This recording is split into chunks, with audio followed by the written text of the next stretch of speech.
अब किसी के मन में ये ख्याल आ सकता है कि अरे महाराज जी ये सारी बातें मत बताइए, फिर लोग भगवान के सामने मांगना ही शुरू कर देंगे। अभी जो चल रहा है भगवान कुछ लेते देते नहीं, उससे कम से कम वो मांग तो नहीं रहे। पर देखिए इसमें एक बात, एक अड़चन आ रही है। वो अड़चन ये आ रही है कि भगवान का मिथ्या स्वरूप लोगों के अंदर भरा हुआ है, भगवान कुछ लेते देते नहीं। कम से कम सही बात तो समझ में आ जाए, फिर मांगना ना मांगना उसको बाद में समझा देंगे, क्या मांगना क्या ना मांगना उसकी चर्चा अपन बाद में कर लेंगे। लेकिन स्वरूप को विपरीत क्यों करें अपन? भगवान नहीं देते ऐसा असत्य क्यों किसी के हृदय में स्थापित करें? असत्य की स्थापना से सम्यक्त हो जाएगा क्या? तो इसलिए सत्य स्वरूप तो सामने आना आवश्यक है। तो कितने नाम हो गए? 5 हो गए। फिर एक नाम है कल्प वृक्ष, सहस्रनाम स्तोत्र में है ना, कल्प वृक्षो वर प्रदा, ऐसे नाम है। तो अब कल्प वृक्ष का क्या काम होता है? जांचे सुर तरु देश, याचना करने पर वो सुख देता है। तो अगर ये सारे विशेषण भगवान के हैं, अगर अपन ये माने, चलो एक क्षण के लिए मान लेते हैं कि भगवान अदाता है, कोई बात नहीं, निश्चय से भगवान और इंसान दोनों अदाता है, क्योंकि निश्चय ने एक को पकड़ता है और दान जो होता है वो 2 के बीच ही होता है, दाता और पात्र। अब तीसरी वस्तु अगर उसमें समाविष्ट करोगे तो जो दी जाने वाली वस्तु है उसको नंबर 3 पर गिन लो। एक तो देने वाला होना आवश्यक है और एक पात्र होना आवश्यक है, तब तो दान होगा ना। तो वो व्यवहार नय का विषय हो गया। पराश्रितो व्यवहार नया, आत्माश्रितो निश्चय नया, समय सार की टीका में लिखा होगा अमृतचंद्र आचार्य महाराज। तो फिर ये दान जो है व्यवहार नय का विषय है, इसलिए निश्चय से भगवान अदाता है, क्योंकि निश्चय में दान नाम की कोई क्रिया ही नहीं हो सकती। पर व्यवहार से दाता है, इसका अर्थ क्या हुआ?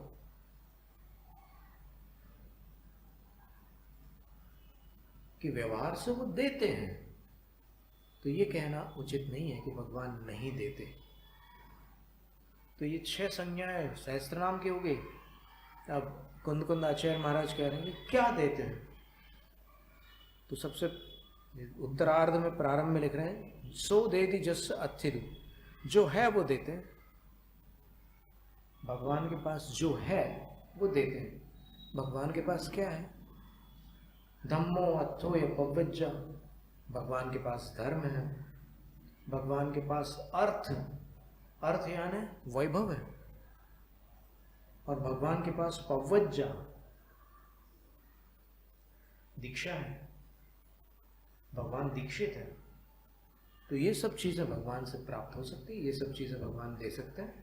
और यह यानी च शब्द है, तो च से और क्या क्या दे सकते हैं? तो ऊपर के पूर्वार्ध में लिखा हुआ सो देवो जो अर्थम सुदेयी, जो अर्थ प्रदान करते हैं, दरिद्रीन को द्रव्य के दान दीने, जो धम्मम धर्म प्रदान करते हैं, कामम जो काम अर्थात काम पुरुषार्थ का जो फल होता है पुत्र आदि वो प्रदान करते हैं, नाणंच और ज्ञान प्रदान करते हैं। अब ये बड़ी अजीब सी बात है कि काम पुरुषार्थ का फल तो संतान है और संतान भगवान प्रदान करते हैं, ये कैसे? तो इसका समाधान ये है कि मेडिकल साइंस के अनुसार एक माह में जिसको भी मातृत्व की प्राप्ति करनी हो उसके लिए केवल 12 से 24 घंटे का समय होता है। एक माह में मेडिकल साइंस के अनुसार उतने काल में ही मातृत्व प्राप्त हो सकता है। और ऐसे सैकड़ों युगल हैं जिनको 10-10, 15-15 वर्षों में संतान नहीं प्राप्त हुई, और कई ऐसे भी हैं जिनको अवांछित संतान प्राप्त है। और ये बात अनुभूत सत्य के रूप में बहुत से लोग जानते हैं कि जब तक उन्होंने वहां जाकर भगवान की भक्ति नहीं की थी तब तक संतान नहीं हो रही थी, और करने के बाद उनको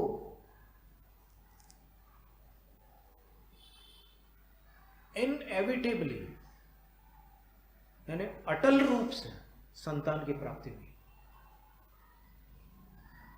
ऐसे सैकड़ों लोगों के अनुभव, चाहे वो देरोल जी हो, महुआ जी हो, कई ऐसे अतिशय क्षेत्र हैं जहां पर जैसे ही उन्होंने वो विधियां की और उसके बाद उनकी कामना पूर्ण हो गई। तो इसमें कोई ना कोई कारण तो होगा। आप अगर ऐसा कहते हो कि पुण्य का उदय है,